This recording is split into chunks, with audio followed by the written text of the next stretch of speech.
जब एक वकील ने ट्रिगर दबने से पहले ही गोली चला दी, तब सिर्फ अपराधी ही नहीं, एक ताकतवर मंत्री भी कांप गया। शुरुआत होती है दीपिका से। अस्पताल पहुंचने से पहले ही दामोदर के गुंडे उसे घेर लेते हैं। हालात इतने खराब कर दिए जाते हैं कि एक सेकंड की देरी भी जानलेवा हो सकती है। दीपिका तुरंत फोन मिलाती है और कहती है, अंजलि जी, मुझ पर गुंडों ने हमला कर दिया है। तभी एंट्री होती है शेरनी की।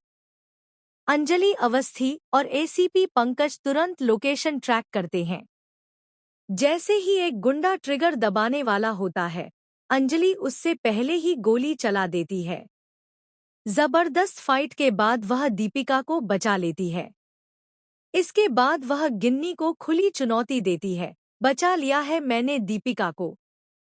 तू कोशिश कर मारने की, मैं कोशिश करूंगी बचाने की। देखते हैं जीत किसकी होती है।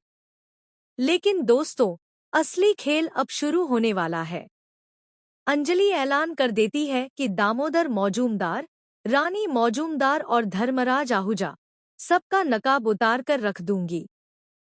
अब देखना होगा कि क्या सच में इन सब की असलियत दुनिया के सामने आएगी। उधर गिन्नी घबराती जरूर है, लेकिन वह भी कम चालाक नहीं है। वह अपना तुरूप का पत्ता फेंकती है, मेघ ठाकुर। उसे पता है कि राघव सिंह राजपूत और अंजलि की सबसे बड़ी कमजोरी मेघ ठाकुर है। फिर शुरू होता है युवराज का इमोशनल ड्रामा, नफरत, प्यार और साथ जीने मरने की कस्में।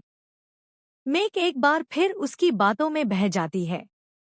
उसे यकीन है कि उसकी अंजलि भाभी उसके लिए कुछ भी कर सकती है, यहाँ तक कि अपनी जान भी दे सकती है। लेकिन सवाल यह है कि क्या मेघ को समझ आएगा कि इतने कम समय में कोई इंसान इतना कैसे बदल सकता है। इधर राजनीति का खेल भी गर्मा जाता है। मंत्री धर्मराज एसीपी पंकज को धमकी देता है, दीपिका को छोड़ दो वरना तुम्हारी वर्दी उतरवा दूंगा। लेकिन एसीपी पंकज पुरोहित का जवाब सुनकर मंत्री के होश उड़ जाते हैं। वह कहता है, अगर मेरी वर्दी उतरवाई तो मैं आपकी असलियत सबके सामने ले आऊंगा। फिर अंजलि की दहाड़ गूंजती है, अगर तू सांप है मंत्री, तो मैं बाज हूं। बाज आसमान में उड़कर शिकार के टुकड़े टुकड़े कर देता है। मंत्री चिल्लाता है, एडवोकेट अंजलि अवस्थी। तब अंजलि भी जोर से जवाब देती है, चिल्लाओ मत, अपने गले को बचाकर रखो मंत्री, कोर्ट में काम आएगा। वहां जज साहब के सामने चिल्ला चिल्ला कर कहना पा